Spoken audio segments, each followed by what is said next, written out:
గురువుగారు అతిథి దేవో భవ అని అంటారు. అతిథి అభ్యాగతుల విషయంలో పాటించవలసినటువంటి నియమాలేంటి?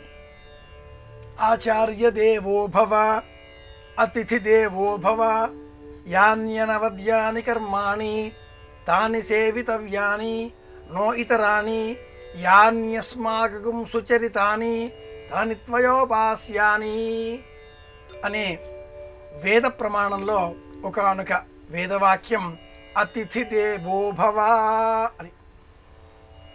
దైవం గురువు అనే బంధాలను కూడా మనం గమనించినప్పుడు గురువు దైవంగాను దైవం గురువుగా కూడా ఇంటికి రావడం అనేవి మనం గమనించే అంశాలుగా పురాణ ప్రపంచం కూడా తెలియజేస్తుంది. అతిథి తిథి, వారం, నక్షత్రం ఇవేవీ తెలియకుండా చెప్పకుండా అనుకోకుండా ఇంటికి వచ్చేటటువంటి వారు అవుతున్నారు.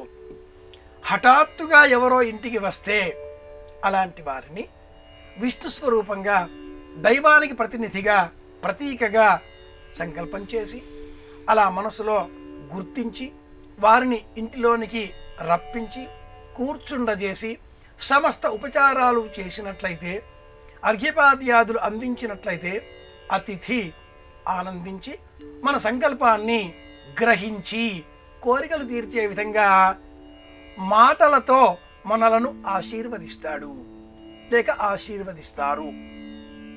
ఇందులో పూర్వకాలపు వ్రతకథలు అనేకం గమనిస్తే ప్రతి కథలో కూడా సంతానం లేకపోవడం, ధనం లేకపోవడం, రాజ్యం లేకపోవడం, ఇలాంటి పరిస్థితులలో ఎవరినో ఒకరిని సాధువును అతిథిని ఆశ్రయించడం, అతిథి ఇంటికి వచ్చి ఒక ఫలము లేక ఒక వరము అందించడం అనేవి గమనిస్తూ ఉంటాం. అతిథి అభ్యాగతుడు. అభ్యాగతుడు మన వద్ద ఏదో స్వీకరించే నిమిత్తమే వచ్చి ఉన్నవారు. అతిథి ఏ అందాజా అంచనా స్వీకరించే ఊహ లేకుండా నిరపేక్షగా వచ్చినటువంటి వారు అతిథి అవుతారు. అభ్యాగతులను ఆదరించడం, వారు అడిగిన దానిని అందించడం అవుతుంది. అతిథిని గౌరవించడం వారి మనస్సులో ఉండే అంశాన్ని మనకు మనమే తెలుసుకొని ప్రవర్తించడం అవుతుంది. అతిథి అభ్యాగతులలో అతిథి మన సంకల్పాన్ని నెరవేర్చే శక్తి కలిగి ఉండగా, అభ్యాగతులు మీ సంకల్పాలన్నీ నెరవేరుగాక అనే తమ మంచి సందేశాన్ని మాత్రమే ఇవ్వగలిగే స్థితిలో ఉంటారు. నెరవేర్చే సంపూర్ణ శక్తి అతిథికి ఉంటుంది. శుభం కలగాలి అనేటటువంటి ఆకాంక్షతో కూడుకున్న వాక్కు పరంపర అందించే లక్షణం అభ్యాగతులకు కలిగి ఉంటుంది. ఇంటికి అతిథి అభ్యాగతులు ఆగత వచ్చినటువంటి వారు. అభ్యాగతులు అభి ఉపసర్గ ప్రత్యేకంగా వచ్చినటువంటి వారు. ఈ ప్రత్యేకంగా వచ్చిన అభ్యాగతులు ఏదీ వివరాలు అందించకుండా ఏ విషయాలు చెప్పకుండా వచ్చినటువంటి అతిథులు వీరిని గౌరవించే బాధ్యత గృహస్థు పైన ఉంటుంది.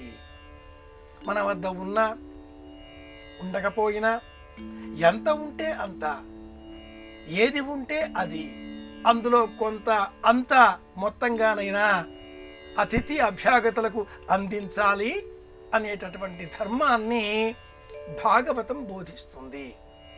ఆహార పదార్థం ఎంత ఉన్నా కుటుంబానికి ఇవ్వాలి, కుటుంబ సభ్యులకు ఇవ్వాలి, తాను స్వీకరించాలి, అతిథికి ఇవ్వాలి. ఈ క్రమంలో ముందు అతిథి, తదుపరి కుటుంబ సభ్యులు, చివరిలో తాను తన వంతుకు వచ్చేదానిని కూడా అతిథి అభ్యాగతులకు ఇవ్వవలసి వచ్చినప్పుడు నిరభ్యంతరంగా మహదానందంగా ఇవ్వాలి అనేటటువంటి సందేశాన్ని భాగవతం బోధిస్తుంది.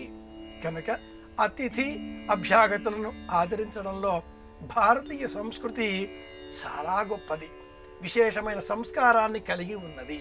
ఇంటికి వచ్చిన వారిని శత్రువైనా సరే గౌరవించాలి, ఆదరించాలి అని ఈ వాక్యానికి అర్థం.